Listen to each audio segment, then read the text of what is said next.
3장 15절 말씀 다 같이 읽도록 하겠습니다. 형제들아, 내가 사람의 예대로 말하노니 사람의 언약이라도 정한 후에는 아무도 패하거나 더하거나 하지 못하느니라. 이미 갈라디아 성도들은 너무 잘한 한 가지 사실이 있습니다.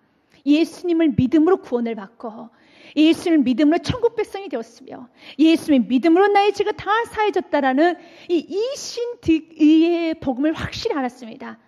그러나 내 주위에 있는 율법주의자들 말에 그들의 마음이 흔들려져 버린 거예요. 그래서 우리는 말씀의 기준을 정확히 가지고 살아야 되는 겁니다. 이 세상에 수많은 사람들 가운데 살아갈 때 우리가 말씀을 정확히 알고 그 말씀 붙들고 그 말씀 적용하면서 그 말씀 선포하면서 오히려 선한 영향을 끼쳐야 되는 겁니다.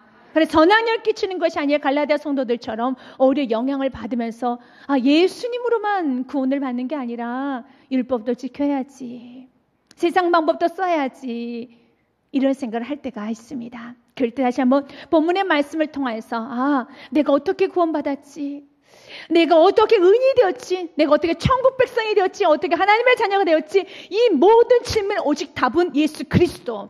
이게 확실히 믿는다라면 이걸 삶에 적용해야 되는 겁니다. 여러분의 가정에 문제가 있습니까? 여러분 부부 사이에 문제가 있습니까? 자녀의 문제가 있습니까? 사업장에 문제가 있습니까? 질병에 문제가 있습니다. 100가지 질문이 있습니까? 100문 1답임을 믿으시기 바라겠습니다. 100가지 질문에 한 가지 답, 오직 예수 그리스도만이 구원자. 우리 가정의 구원자는 예수 그리스도, 우리 사업장의 구원자는 예수 그리스도, 부부관계 문제를 해결해 주신 분 예수 그리스도, 자녀의 문제를 해결해 주신 분 예수 그리스도, 이 나라의 이민족을 해결해 주신 분 예수 그리스도.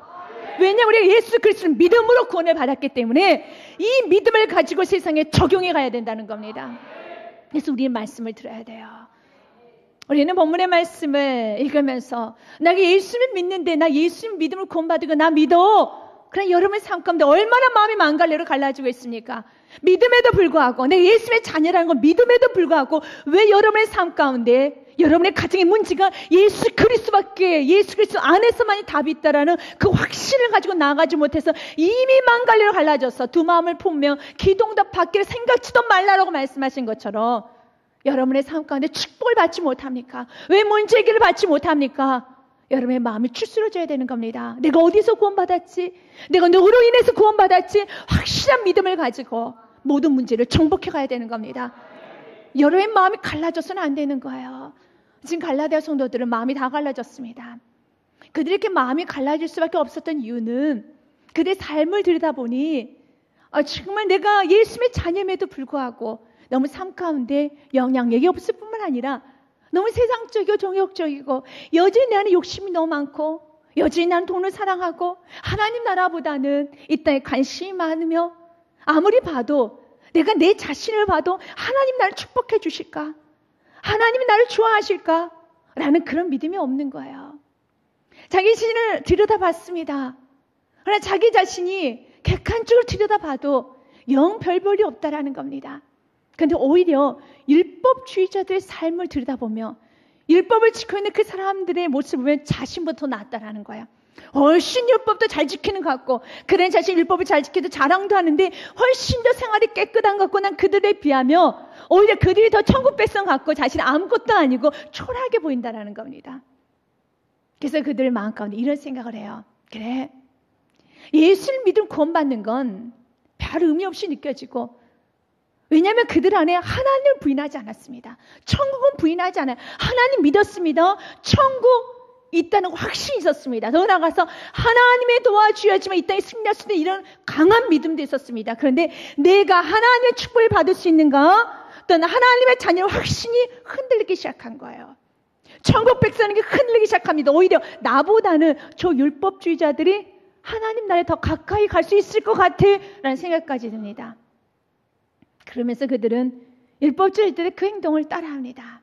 그러면서 내가 율법주의자처럼 완전하게 지키지는 못하지만 몇 가지라도 좀 지켜야지, 그래야지 천국에 좀 갈 수 있지. 그 생각 밑에는 무엇입니까? 내가 천국 백성 된 것이 하나님의 자녀를 내 행위로 가려고 하는 그 악한 올무에 그들이 걸리고 있었습니다. 그 악한 생각을 하고 있었다는 겁니다. 지금 갈라디아 성도들은 자신의 죄성을 발견했어요. 율법주의자에 비하면 훨씬 더 모자라고 훨씬 더 정말 삶이 엉망인 자기 자신을 발견했습니다. 이게 발견할 수 있는 것도 은혜죠. 그때 예수 이름 불러야 되는 겁니다. 여러분 이런 고민해 본 적 없으십니까? 왜 예수님 나를 구원해 놓고 내 욕심도 다 제거하고 내 이기심도 다 제거하고 정말 구원받은 예수님 자녀답게 완전히 나를 좀 완벽하게 만드시지. 구원받은 건 사실인데 왜 여전히 내 안에 욕심의 주머니는 덩그러해? 왜 내 안에 여전히 이기심의 주머니도 주렁주렁, 세상적인 주머니도 주렁주렁 있느냐 이것입니다. 하나님이 깨끗이 좀 띄워주시지. 우리 주님은 여러분을 구원해놓고 여러분 자녀 삼으시고 여러분 로봇처럼 만들지 않았습니다. 그럼 여러분의 욕심의 주머니, 이기심의 주머니, 여러분 주렁주렁 매달려 있는 거, 그것을 통해서 주님을 더 의지하십시오. 주님 나는 이런 사람입니다. 그러나 욕심보다 더 큰 살아계신 예수 그리스도를 믿으십시오. 여러분 붙들고 있는 그 예수를 믿으십시오. 그리고 주님 내가 내 자신을 보면 소망이 없습니다. 율법주의자들은 자기 자신을 보면서 안정감을 느껴. 그래 나는 이 정도 했으니까 청백성이야라고 그들은 그들 자신을 믿지만 나는 율법주의자처럼 난 내 자신을 믿을 수가 없어요. 난 내 자신을 보면 소망이 없습니다. 그러나 예수 그리스도를 믿으면 소망이 있습니다. 예수 그리스도를 믿으면 나는 내일이 있습니다. 우리 주님께서 이 땅에서 예수 그리스도를 바라보기 원합니다. 너 자신을 바라보지 말라는 거예요. 구원이 예수 그리스도에게로부터 왔기 때문인 것입니다. 그러면서 바울 사도는 흔들리고 있는 갈라디아 성도들에게 형제들아 라는 말을 하면서 권면하기 시작합니다. 사랑의 메시지를 전하고 있습니다. 그들이 알기 쉽도록, 그들이 잘 알아들을 수 있도록 다시 한번 변증하고 있는 말씀이 기록되어 있습니다. 오늘도 우리 주님께서는요, 우리들이 잘 알아들을 수 있도록 너희가 구원받은 거, 내가 너에게 축복 약속을 준 것은 너의 행위 때문에 축복 약속을 준 것이 아니라 난 이미 너하고 약속했어. 걱정하지 마. 난 널 버리지 않아. 난 반드시 널 축복할 거야. 이 믿음을 가지고 쓰러져도 그래 주님은 나를 버리지 않지. 주님은 나를 영원히 붙드시지. 그 믿음을 가지고 일어서라는 것입니다. 그래서 오늘 15절 말씀은 형제들아 내가 사람의 예대로 말하노니 내가 사람 사는 우리 인생사에서 너희들이 잘하는 그런 예가 하나 있지. 사람이 언약이라도 정한 후에는 사람과 사람 사이에 약속을 하고 난 후에는 아무도 패하거나 더하거나 하지 못하느니라 너희가 잘 알고 있는 사실이지. 그렇죠. 지금의 우리가 약속에 대해서 좀 가볍지만 과거에는 약속은 굉장히 무거웠습니다. 그리고 이 언약이라는 의미 자체가 아주 중대한 보증 있는 약속을 말하고 있습니다. 그건 절대로 피할 수가 없습니다. 그건 피하면 안 되는 겁니다. 쉽게 언약을 맺지 않습니다. 반드시 지켜야 되는 겁니다. 사람과 사람 사이에서도 언약을 지켜야 되어 있는데 하나님이 우리에게 약속하신 걸 하나님이 피할 수 있겠느냐? 하나님 우리에게 약속하셨습니다. 하나님 우리에게 자녀 삼으시고 내가 너를 축복할 거야. 내가 널 반드시 세울 거야. 약속하셨습니다. 그것을 하나님이 깨시겠느냐? 우리 하나님은요 회전하는 그림자도 없으실 정도로 우리 하나님은 변함이 없으신 분이시고 우리 하나님은요 영원토록 무궁하신 분이십니다. 영원토록 우리에게 변함없이 다가오신 분이 우리 하나님이시라는 겁니다. 그 하나님이 약속을 깨겠느냐? 그렇지 않지 않겠느냐? 그럴 수 없지 않느냐? 사랑하는 여러분, 우리 하나님은 절대로 약속을 파기하지 않으십니다. 16절 말씀에 보면 이 약속들은 아브라함과 그 자손에게 말씀하신 것인데 요롯을 가리켜 그 자손들이 하지 아니하시고 오직 한 사람을 가리켜 내 자손이라 하셨으니 곧 그리스도라라고 말하고 있습니다. 이 약속들 참 우리 갈라디아 성도들이 가장 원하는 약속들 또한 저와 여러분 이 약속을 우리 주님 하셨습니다. 어떤 약속 하셨는지 창세기 17장 말씀에 보면 이런 약속들을 하셨습니다. 17장 5절 말씀에 보면 이제 우리는 내 이름을 아브라함 하지 아니하고 아브라함이라 하리니 이는 내가 너를 여러 민족의 아버지가 되게 하리라. 나는 너를 여러 민족의 아버지가 되게 할 거야. 더한 그 다음 절 말씀에 보면 이렇게 되어 있습니다. 내가 너를 심히 번성하게 하리니 내가 내게서 민족들이 나게 하며 왕들이 내게부터 나오리라. 너를 통해서 큰 민족이 이루게 할 것이고 너를 통해서 왕들이 나오게 할 것이야. 풍성하게 해주시겠다고 약속하셨습니다. 그 다음 절 말씀에도 내가 내 언약을 나와 너와 및 내 대대 후손 사이에 세워서 영원한 언약을 삼고 너와 내 후손의 하나님이 되라. 천대복을 줄 것이다. 네 자손들에게도 나의 하나님이 바로 네 자손들의 하나님으로 내가 그들까지 책임져 줄 것이다. 이 약속을 줬어요. 대단한 약속입니다. 어떤 8절 말씀에도 이렇게 됐습니다. 같이 읽어봅니다. 내가 너와 내 후손에게 내가 거류한 이 땅, 가나안 땅을 주어 영원한 기업이 되게 하고 나는 그들의 하나님이 되리라. 여기서 영원한 기업, 가나안 땅, 그 영원한 기업이라는 것은 육신의 땅만을 말하는 것이 아닙니다. 그래서 영원한 기업이 무엇이겠습니까? 천국이죠. 내가 너에게 천국까지 줄 거야. 이런 약속들이 있습니다.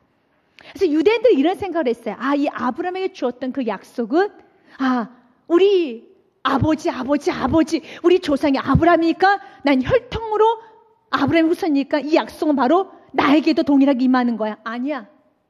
오늘 성경은 이걸 말하고 있습니다. 오늘 17장 8절 말씀에 갈라디아서 3장 말씀에 보면 16절 말씀에 이렇게 되었죠. 이 약속들은 내가 너를 큰 민족으로 이루며 번성케 하며 너와 내 자손에까지 참으로 내가 너를 함께 할 것이고 영원한 기업 천국 백성이 되어 주겠다라는 이 천국 백성 삼아 주시겠다는 그 약속은 아브라함과 그 자손에게 말씀하신 것인데 여럿을 가리켜 말하는 것이 아니라 혈통으로 나 있는 유대인 전체를 말하는 것이 아니라 그 자손들을 하지 아니하시고 오직 한 사람 가리켜 내 자손이었을 곧 그리스도라. 여럿이 아니라는 거예요. 이 아브라함이 줬던 약속은 여럿에게 준 것이 아니라 오직 한 사람에게 줬대요. 그게 누구라고요? 곧 그리스도라. 예수 그리스도께 준 거예요. 그래서 이 아브라함이 하실 때 그 약속을 소유하고 싶느냐? 예수 그리스도 통과라는 겁니다. 아브라함의 약속을 소유하고 싶느냐? 예수 그리스도 통과라는 것입니다. 왜 이 말씀이 지금 우리가 사는 이 세상이 왜 중요합니까? 여러분, 길은 한 길밖에 없습니다. 축복받고 싶습니까? 천국 가고 싶습니까? 이 땅에서 형통의 삶 살고 싶습니까? 예수 그리스도밖에 없습니다. 예수 그리스도를 통과하셔야지만 천국 가는 것이고, 예수 그리스도를 믿어야지만 이 땅에서 천국을 누리는 것이고, 예수 그리스도를 믿어야지만 이 땅에서도 여러분의 풍성한 삶을 창조할 수 있는 겁니다. 그래서 여러분의 마음 가운데 길은 한 길밖에 없구나. 마음을 다시 한번 다 잡으십시오. 여러 길 생각하지 마십시오. 길 없습니다. 사단의 길은 다 올무의 길이에요. 그 길은 다 가짜입니다. 그건 다 도둑이 오는 길이라는 겁니다. 그 길은요, 멸망의 길입니다. 생명의 길은 오직 한 길. 나는 그 길이요 진리요 생명이시 예수 그리스도밖에 없습니다. 모든 문제 해결은 예수 그리스도. 왜? 길은 한 길밖에 없기 때문인 것입니다. 그러나 유대인들은 아주 악한 생각을 했었죠. 예수 그리스도를 취하고 하나님 나라를 들어갈 수 있다는 생각을 했었습니다. 얼마든지 예수 그리스도를 취하고도 나는 하나님 나라에 들어갈 수 있어? 그런 법은 없습니다. 들어갈 수가 없습니다. 그러면서 마태복음 말씀에 보면 3장 9절 말씀에 보면 속으로 자기 자신을 아브라함의 후손이라 생각했던 유대인들. 그래서 예수님께서 이렇게 지적을 하잖아요. 3장 9절 말씀에 보니 속으로 아브라함이 우리 조상이라 생각하지 말라. 내가 너에게 이르노니 하나님이 능 이 돌들로도 아브라함의 자손이 되게 하시리라. 아브라함의 자손이 되면요 천국 백성 되는 거고 모든 축복 다 받는 거거든요. 그래서 그들은요 내가 아브라함의 자손이야 라고 생각했죠. 아니 너희들은 아브라함의 자손 아니야. 이 돌들을 들어서도 난 아브라함의 자손을 만들 수 있어. 만약 그 돌들이라도 예수 그리스도를 믿는다라면 아무리 무가치하고 돌과 같이 아무런 가치 없는 사람이라 할지라도 너희들 생각에 저 이방인 개와 같이 시급한 저 이방인 할지라도 그 이방인들이 예수 그리스도를 믿으면 그가 천국 백성 되는 것이고 너희들은 지옥 백성 되는 거야. 우리 이 땅에서 확실한 믿음을 가지고 살아가십시오. 예수밖에 없구나. 예수만이 구원자이시구나. 이 확실한 믿음을 정복해 가시길 바라겠습니다. 그래서 구체적으로 너희들 지금 믿고 의지하고 있는 그 율법이 그림자 같다라는 걸 말씀하고 있습니다. 17절 말씀에 보면 내가 이것을 말하노니 하나님께서 미리 정하신 언약을 430년 후에 생긴 율법이 폐기하지 못하고 하나님께서는 아브라함과 약속을 하셨죠. 그 약속이 후에 모세가 시내에서 받은 그 율법이 430년 후에 받은 그 율법이 어찌 430년 전에 하나님과 아브라함과 했던 그 약속을 그 430년 후에 받았던 그 율법을 폐기할 수 있겠느냐? 폐기할 수 없다라는 겁니다. 율법을 폐기하지 못하고 그 약속 헛되게 하지 못하다. 왜? 이미 430년 전에 이미 약속하신 것이기 때문에 율법도 있기 전에 약속하셨습니다. 이걸 우리가 한번 적용해 봅시다. 여러분들이 행위를 잘하고 나서 축복을 주시겠다 약속한 게 아닙니다. 여러분, 예수 그리스도 믿고 믿을 때 주님은 축복도 허락하십니다. 자녀들의 모든 것을 허락하십니다. 여러분, 예수님을 기도할 수 있습니까? 이 모든 게 축복의 열쇠예요. 여러분이 좀 행위 좀 하고 난 다음에 430년 후에 좀 나름대로 살고 난 후에 주님께서 봐서 축복을 주시고 봐서 예수 이름을 기도할 수 있는 기도의 이 특별한 권한을 주시는 게 아니에요. 여러분, 예수 그리스도 영접했으니까 그 순간에 이미 천국 백성 된 겁니다. 내가 예수 그리스도를 지금 영접하면 나는 이미 생명책에 여러분 이름은 기록된 것입니다. 더 나아가서 여러분에게 예수 이름을 기도할 수 있는 능력도 주십니다. 언제든지 힘들면, 즐거우면, 아프면, 괴로우면 예수 이름 부르십시오. 예수님 용서해 주세요. 예수님 도와주세요. 예수님 사랑합니다. 주님, 이것이 다시 회복되길 원합니다. 왜 예수님의 자녀가 예수 앞에 못 나갑니까? 왜 아버지 앞에 못 나갑니까? 무엇이 막혀 있습니까? 여러분, 어줍지 않는 자존심이, 여러분, 어줍지 않는 생각이, 여러분의 갈라진 마음이 주님 앞에 가고 담대하게 나아가지 못하는 거예요. 주님 앞에 가고 담대하게 나아가십시오. 하늘의 보좌의 문이 열려 있습니다. 예수님은 나아갈 때 하늘 축복을 끌어당기십시오. 모든 축복과 권세를 다 누리십시오. 그래서 예수님의 능력을 아는 사람이 이 땅에서 축복받는 사람이에요. 이 땅에서요, 하늘의 기적을 맛보며 여러분 전천후의 인생을 사는 것이라는 겁니다. 18절 말씀에는 계속 이어 말합니다. 같이 읽어봅니다. 만일 그 유업이 율법에서 난 것이면 약속에서 난 것이 아니라 그러나 하나님이 약속으로 말미암아 아브라함에게 주신 것이라 그랬습니다. 만일 그 유업이, 여기서 유업은 하나님의 나라 천국을 말합니다. 만일 그 하나님의 나라 천국이 율법에서 난 것이면 약속에서 난 것이 아니라, 그렇죠. 만약 그 하나님 나라 율법을 행함으로써 율법에서 난 것이면 약속에 난 거 아니야. 그러나 하나님의 약속을 말미암아 그 유업은 아브라함에게 주신 것이다. 율법에 의해서 준 게 아니라 내가 하나님의 약속으로 말미암아 내가 하나님의 나라를 바로 아브라함에게 주신 것이야. 그래서 우리는 아브라함이 그 약속을 믿음으로 그가 의롭게 된 것처럼 우리가 예수 그리스도를 믿음으로 동일하게 하나님 나라의 유업을 받을 수 있는 것이라는 겁니다. 그러면 이런 질문을 합니다. 그러면 율법은 도대체 왜 주신 것일까? 율법은 필요가 없는 것일까? 율법은 백해 무익한 것일까? 그러나 율법은 하나님께 친히 친필로 쓰신 메시지입니다. 하나님께 친히 쓰셔서 모세에게 건네줬습니다. 그럼 율법이 전혀 무익하고 정말 쓸데없는 것일까? 아닙니다. 율법을 통해서 우리가 깨우쳐야 될 게 한 가지가 있습니다. 19절의 말씀에 보면 율법을 주신 이유에 대해서 성경 기록하고 있습니다. 같이 한번 읽어봅니다. 그런즉 율법은 무엇이냐? 범법함으로 더하여진 것이라. 천사들을 통하여 한 중보자의 손으로 베푸신 것인데 약속하신 자손이 오시기까지 있을 것이라. 그런즉 율법이 무엇이냐? 도대체 율법이 뭐야? 백해 무익한 것이야? 쓸데없는 것이 아니야. 범법함으로 더해진 거야. 너희들이 범법했기 때문에 내가 율법을 준 거야. 범법이라는 뜻은요, 헬라어로 파라비사스라고 했습니다. 파라바시스라고 했습니다. 곁길로 가다 기준이나 규범으로부터 이탈되어 있을 때 바로 범법이랍니다. 이스라엘 백성들이 참으로 곁길로 가고 있었을 때, 너희들이 지금 이스라엘 백성 너희들이 곁길로 가기 때문에 내가 바로 율법을 준 것이야. 오늘 이걸 말하고 있습니다.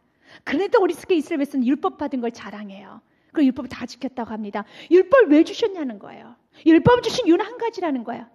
너가 지금 곁길로 가고 있어서 너가 죄 짓고 있기 때문에 이게 죄구나 확실히 알게 하기 위해서, 죄 짓지 못하기 위해서 율법 준 거야. 결국 내가 율법을 받았다는 것은 나는 구제불능한 죄인인 것을 드러낸 사실이라는 겁니다. 그래, 이스라엘 백성은 오히려 그걸 자랑하죠. 그래서 깨우치지 못하는 게 여러분 저주스러운 마음인 거예요. 이스라엘 백성은 죄를 지어서는 안 되는 민족입니다. 마치 우리가 구원받은 우리들이 죄를 지어서는 안 되는 사람들인 것처럼 죄를 지어서는 안 돼요. 이건 양심이 없는 사람들입니다. 이스라엘 백성은 죄를 지어서는 안 되는 겁니다. 이스라엘 백성은 어떻게 구원을 받았습니까? 이스라엘 백성들은 애굽의 종살이로 살고 있었습니다.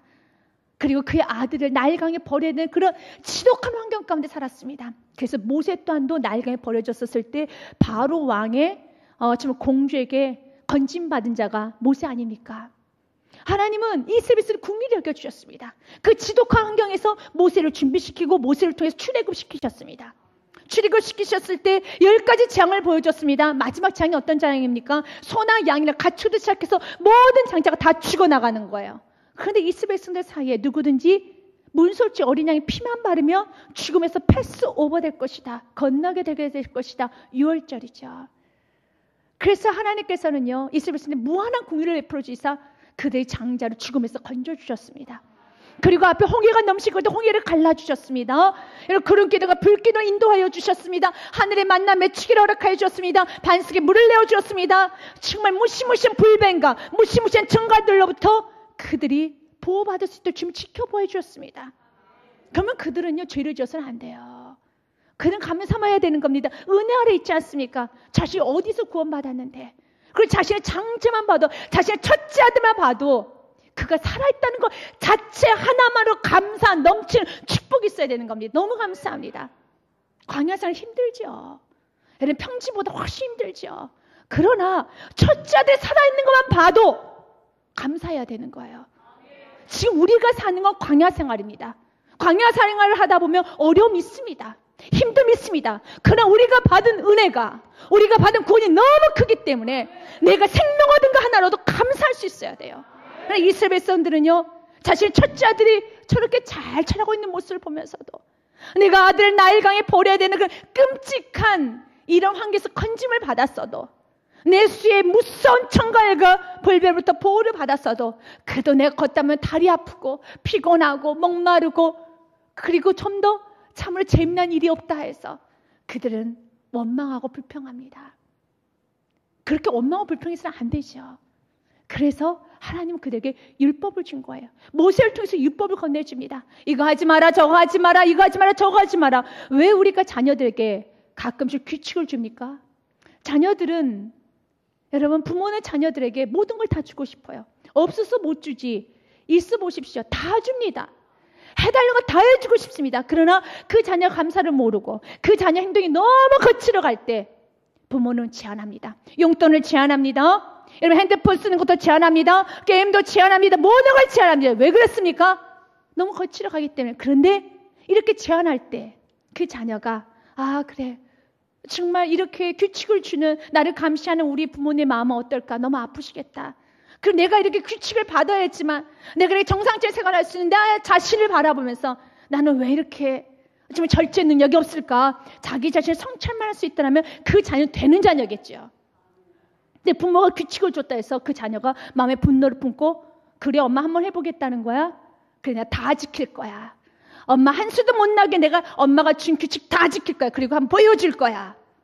그런 마음으로 규칙을 지키기 시작하고 그는 다 못 지키죠. 숱하게 거짓말하면서 규칙을 다 지키고 있는 척하며 그래 정말 다른 수를 못 나게 내가 눌러버릴 거야. 나 다 했거든요. 다 지켰거든요. 숱한 거짓말 나아갈 때 그 자녀는 별 볼일 없는 자녀가 될 겁니다. 이스라엘 백성들이 다 그 모습이에요. 정말 그 규칙, 율법을 줬으면 더 겸손해져야 되는 겁니다. 내가 은혜 아래 거하면서도 나는 원망하는 자가 규칙이 없이는 살 수 없는 그런 동물 같은 본성이 있구나. 그런 악한 본성이 있구나. 역시 구원할 자는 예수 그리스도. 그래서 율법을 들여다보면 들여다볼수록 더 예수 그리스도를 갈망하게 되었습니다. 율법 우리의 거울과 같아요. 거울을 날마다 들여다보면 어떻습니까? 내 속에 있는 어물을 보게 돼요. 그러면 거울을 들여다보면 볼수록 내가 말씀을 깨우치면 깨우칠수록 여러분 더 겸손하게 예수님을 부를 수밖에 없어요. 여러분 신앙생활 몇 년 하셨습니까? 1년, 5년, 10년, 30년. 근데 여러분들이 신앙생활 하면 할수록 더 겸손해지지 못하고 아 답은 오직 예수밖에 없구나. 오직 말씀밖에 없구나. 그런 답을 얻어내지 못하고 신앙생활 10년 이상을 했는데도 마음이 10년째 지나서 갈라지고 있다면 여러분 신앙생활 잘못하고 있다는 겁니다. 그래서 주님이 계속 돌리는 거예요. 신앙생활 10년 정도 있었으면요. 10년간 하나를 깨우쳐야 되는 겁니다. 그렇게 말씀을 들었으면 하나를 깨우쳐야 돼요. 아, 우리 가정의 답은 예수 그리스도. 내 심령의 답은 예수 그리스도. 근데 10년 신앙생활 했는데 20년 신앙생활 했는데 처음엔 뜨겁답니다. 그래서 신앙생활 오래 하고 나서 마음이 갈라졌다고 합니다. 그 사람은 신앙생활 잘못하고 있고 예배 잘못 드리고 있는 겁니다.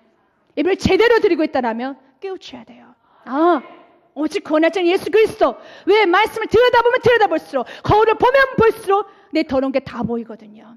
그래서 더 갈망하게 되었습니다. 예수를 갈망하고 십자가를 갈망하게 되었습니다. 신앙의 연수가 있으면 있을수록 더 겸손해져요. 가정이 심령이 더 겸손해지는 겁니다. 그래서 지금 이 나라의 임종을 보며 저와 여러분의 모습을 한번 좀 겸손하게 들여다보면 반대가 돼가는 것 같아요. 신앙생활 하면 할수록 더 거만해지고 더 딱딱해진다라면 지금 신앙생활 잘못하고 있는 겁니다. 내가 하면 할수록 구원자는 길은 오직 한 길밖에 없구나. 고백이 나올 수밖에 없다라는 겁니다. 어거스틴의 고백록에 보면 이런 이야기가 나옵니다. 모든 사람은 죄의 노예라는 말을 하고 있습니다. 그래서 자신의 이야기를 좀 건넵니다. 어린이에 있어 순결한 것은 그 자체의 여림이지 그 심지는 아닙니다. 일찍이 나는 어린이가 질투하는 것을 목격하고 체험하였습니다. 아직 말도 할 줄 모르는 것이 제 젖을 먹는 얘를 보자, 옆에 있는 어린아이를 보자 눈을 부라리며 새파랗게 칠린 얼굴을 하고 있었습니다. 어머니의 젖에는 정말 계속적으로 젖이 흐르고 넘쳐오르고 있음에도 못 먹어 허덕이는 그 애가 한 가닥 젖줄로 목숨을 이어가는 그 놈에게 나눠 먹기를 용납하지 않는 일이 어찌 죄스럽지 않다고 하겠습니까? 어린아이를 통해서, 영화를 통해서 발견한 거예요. 그 넘쳐나는 그 젖줄기 하나도 나눠 먹지 못하면 자신의 엄마의 젖을 먹고 있는 그를 눈을 부라리면서 보고 있는 그 모습을 보면서 인간은 죄의 노예다. 그래서 구원하자는 예수 그리스도밖에 없습니다.